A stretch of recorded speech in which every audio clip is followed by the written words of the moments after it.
Hello, welcome back. Welcome to this channel. I'm really grateful that you're listening to these Dhamma talks grounded in the booklet Kamatthana. Today we're on page 40.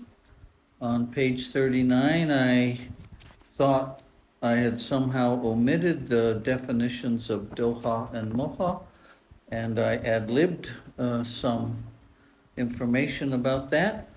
But here we go on page 40. We're going to finish talking about that trilogy, Loha, Dosa, and Moha. So here are 9 things rooted in craving. And I always add some words because other vocabulary, because it's quite common that we think, well, I don't really crave for that much, or I don't really that greedy, I'm not really that lustful. So I try to use less powerful words, wanting, wishing, liking, expecting, etc. Just things that we want, from the simplest thing to great big desires. First one is these are things that are rooted in craving. So we have craving, and then what seeds, what fruits, what plants grow up out of this simple thing called wanting, liking, wishing, even loving on a secular level. Well, there's going to be pursuit. Craving means we're missing something, we're missing out, we're lacking. There's an empty space, there's a hole, and we need to fill it. So let's go out and fill it. Let's go looking. And then, if we're lucky, we can acquire. We can see something, or we have some goal in mind. It's a car, or it's just a new shade of lipstick, or something simple, whatever it is. We need to go get it. And then we're going to be faced with some decisions, deciding on the object's value or usefulness. So we do some comparative shopping, and I don't just mean in the grocery store or the department store or online. I mean, we also may debate with ourselves. We may have a little internal struggle. We may compare the item. Does this go with something else we have? Will this replace it? Will this be a nice addition to my wardrobe or my collection of whatever? We have a little conversation with ourselves. That's another form that sankharas, or these fabrications, like to entertain us. That's the way they entertain us. Then we have the desire to acquire. We've already started with that desire, but once we've seen the object, once we've gone shopping, we cultivate that desire to have this thing. By the way, this is a format for stealing, as well as getting something legitimately or legally. And if we're doing it illegally, we have all kinds of rationalizations and explanations, and then we have a whole a litany of thoughts about how to get away with it, and when we'll do it, and how we'll do it, etc. And that all arises out of the desire to acquire. So then, once we have a kind of commitment to wanting this thing, and I'm not talking about vacation homes and private jets and yachts and things that are out of the reach of most of us. It can be the simplest thing in the world. it can also be a big thing, like acquire a husband or a partner, children, uh, a career promotions, raises, things that we buy with money. From the slightest thing to the biggest things in our life, there has to be some craving, there has to be some wanting. So then there's selfish tenacity, and that means I, me, and mine. I want, uh, I need, I like, and ultimately, this is mine, this belongs to me. That's number 6, possessiveness. So once we have it, uh, we uh, have a sense of ownership. That means it doesn't belong to anybody else, and we don't possibly don't want to share it. Uh, and we're going to have to prevent others from taking it from us. Uh, that's coming up as number 8. But number 7 is avarice, and the dictionary says that's extreme greed for material gain. So that has a greed, a strong emotional quality to it for things in this world, for money or material gain. Then number 8 is once we have it, we're going to have to protect it. We may need an insurance policy. We may need motion detector lights around the perimeter of our home. We may need these doorbell cameras. We may need cameras inside the house. We may need a weapon. We may need dogs. But at any rate, once we have it, we become attached to it. And that's the problem. It's not the having the item is somehow morally wrong or some kind of a sin. It's certainly not. It's the attachment to these items that is the cause of our suffering, and the effort and even the cost of the extremes that we sometimes have to go to keep possession of the things that we're attached to. Number 9, it says, this is a definition out of the Pali Canon, for the sake of protection, there is seizing of weapons. And then I had added these alarms, night lights, and guard dogs. That's my addition. Various evils, quarrels, strifes, dissension, offensive speech, slander, and lies. This happens sometimes between property owners. There are arguments about property lines. There are court cases. I remember hearing about a case where 2 farmers were at odds about who has the right to buy a piece of land, and one of them ended up killing the other one rather than let him have the legal right to buy it. So certainly there is the possibility of going to extremes. Those are the 9 things rooted in craving, and these are all mental. They all happen in the mind. We don't notice. They happen one right after the other. We might go from 1 to 9 in 2 seconds or 5 seconds or maybe 5 minutes. We're not consciously naming these steps when they occur. They just occur as a kind of law of nature. So we're not awake to them. Our mindfulness isn't sharp enough to notice that this is a phenomena that occurs whenever we go out to get something in the world.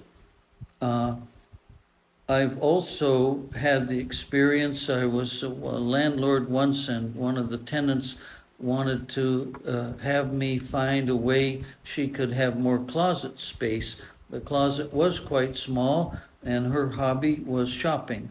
So the clothes were packed in the closet so tightly there wasn't room for another hanger.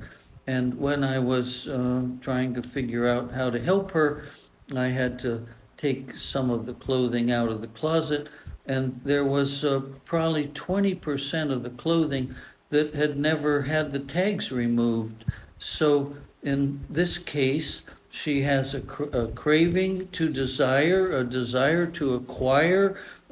She's taken possession of it, but she, of course, didn't have guns or guard dogs or anything. In fact, in this case, uh, the the craving for acquisition was the itch that she was trying to scratch. Once she got the stuff home, she didn't even use it. So that's a possibility as well. Okay, we're back to the book. Opposites of lohar are dispassion. We're not passionate about needing more and more things from the world, including possibly marriages or partnerships, careers. Maybe we'll just work part-time. I know someone who has 9 degrees, including a law degree. So that's a craving as well. It has nothing to do with material possessions. It has it's some attempt to fill a void, maybe some sense of inadequacy or something. I'm not going to be a psychiatrist here, but anyway, that's a lot of schooling, and from what I know of this person, they're no more satisfied now than they were before they had any degrees. So dispassion, renunciation, that's just recognizing, quote, I don't need that. I don't need to do that. I don't need to go there.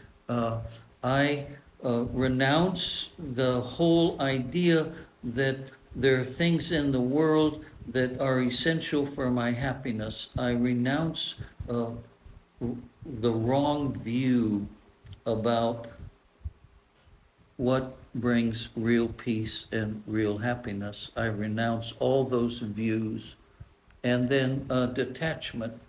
So I mentioned previously, I have a sister whose house burned down to the ground, and I don't ever remember her in the following 50 years ever lament, complain, cry, blame anyone for that loss. It happened. She got over it. As I mentioned before, she had a nice new house and new furnishings, and life went on. So our detachment can be we detach from the craving before we have to go out and try to satisfy it. If we haven't detached soon enough and we acquire this thing, this opportunity, this experience, whatever it might be, once we see our motive, our desires, our cravings, we can begin to mentally and emotionally recognize this is not me, this does not belong to me, this does not constitute my sense of self. That's the real detachment. So dosa, that was all a part of loha, which is the craving. Now we've moved on to dosa, and I won't need to say much since I talked about this on the last page. Hatred, anger, aversion, disenchantment. So all the opposites of wanting, wishing, this is the rejecting, the refusing, the pushing away of whatever is happening or might happen. And the opposites of dosa are dispassion, renunciation, and detachment. I misspoke. The opposites of dosa are dispassion, renunciation, similar to the opposites of loha, but loving kindness. So the opposite of being angry, hateful, resentful, those negative emotions that pop up in our lives, whether we want them to or not, the opposite is the development of loving kindness, goodwill, compassion, and sympathetic joy. So let's move on to moha. We've covered this vocabulary multiple times. Delusion, the delusion of self is the main delusion, and the ignorance of the Dhamma. A deluded heart has led me astray. Excuse me.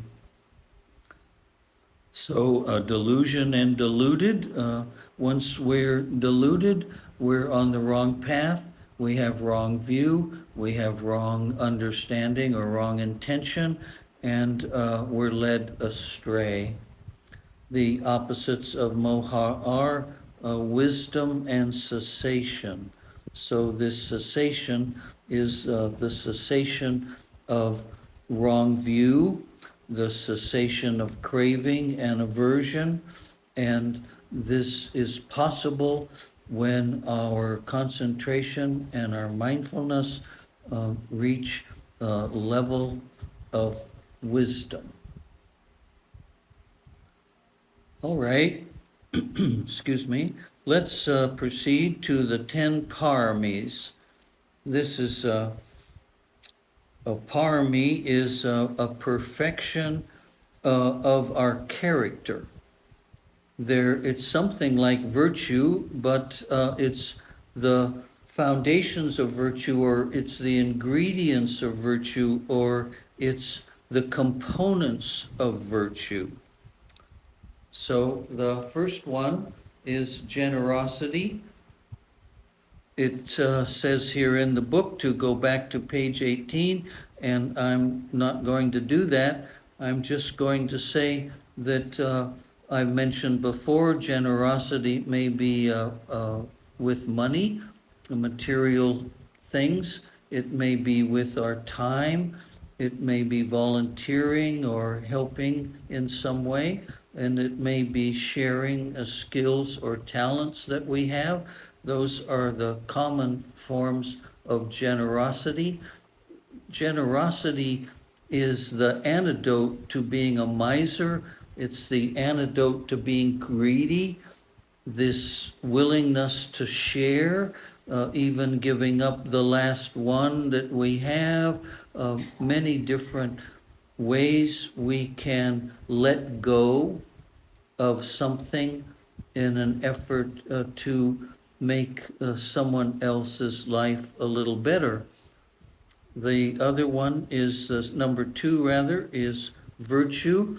I've just drawn a distinction between virtue is those do not kill, steal, commit sexual misconduct, right speech, and abstaining from intoxicants.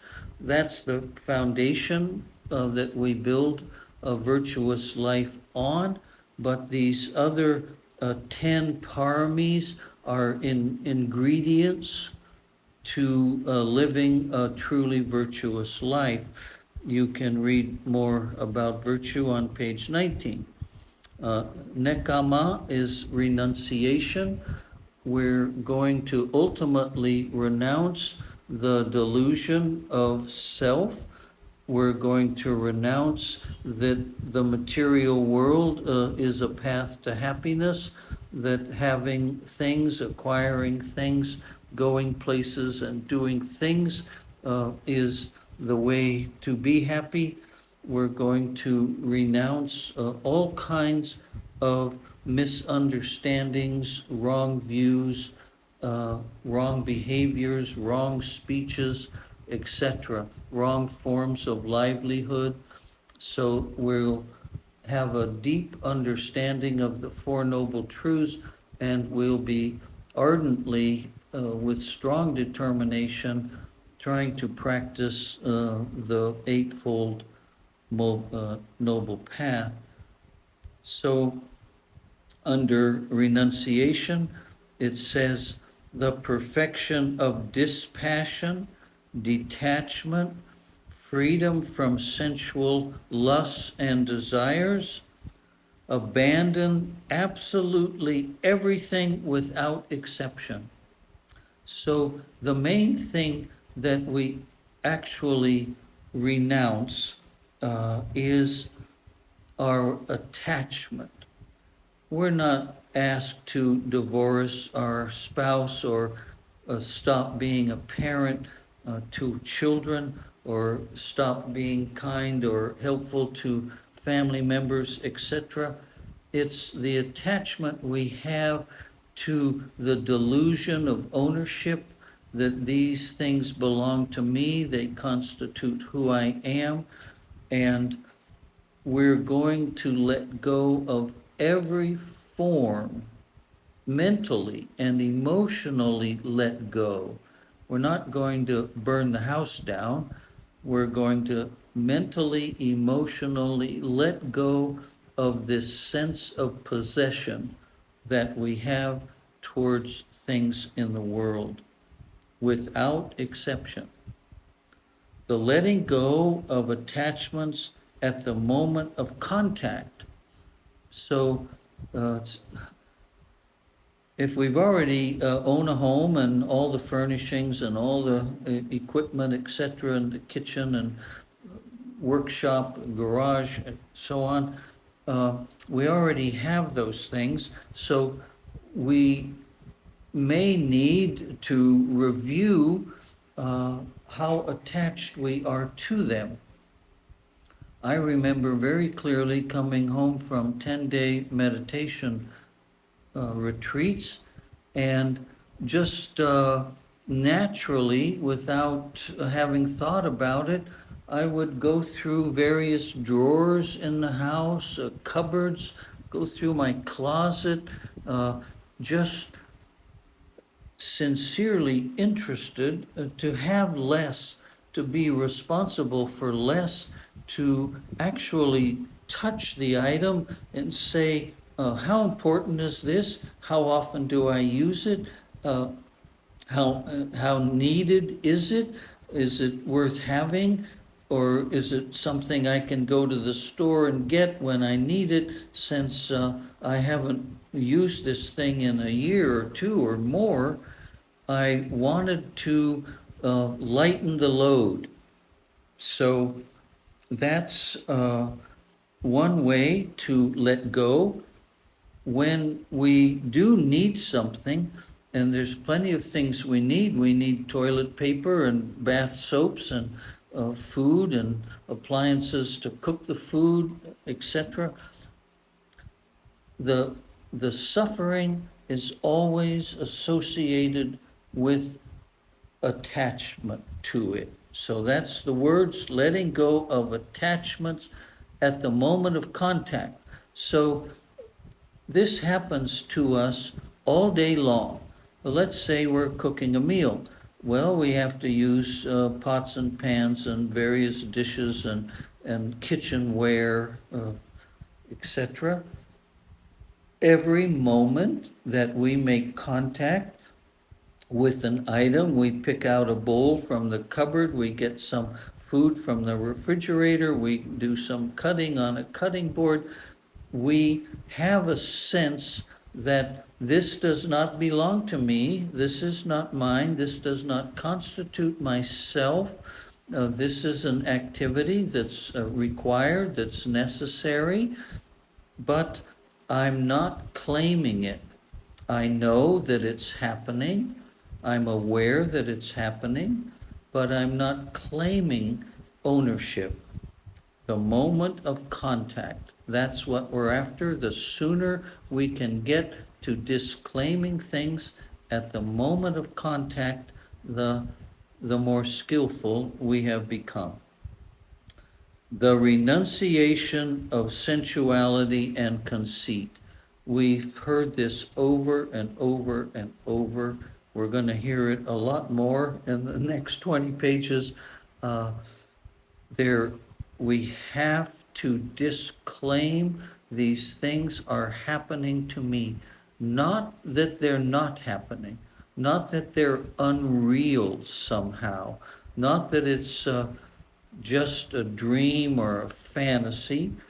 That insight comes very late in the path, on the path to liberation. Buddha didn't say nothing is happening. He said nothing is happening to a person. Things are happening, things are arising and passing away in consciousness. We're not going to argue about that. The point is, we can't find somewhere hidden in the body or in the mind this thing that we can point to, that we could show under a microscope, or a doctor could somehow cut out of us this thing called me. That's the ultimate renunciation. We're going to stop imagining that sensual experiences through the five senses are essential to our sense of well-being, that they constitute what is good in life.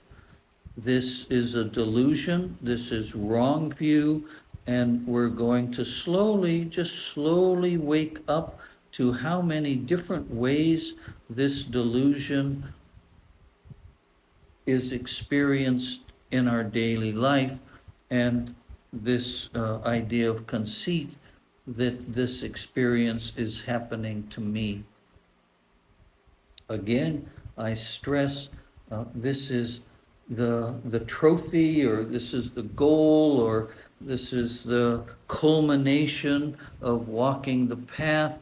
It's not something we do with the snap of our finger. Okay, from now on, I won't consider myself a person, and I won't care about the pleasures of the body, how simple they may be. It's not like giving up smoking or overeating or some other behavior that's unhealthy or unwholesome. It's a process. It appears to be a process. That's why it's called a path.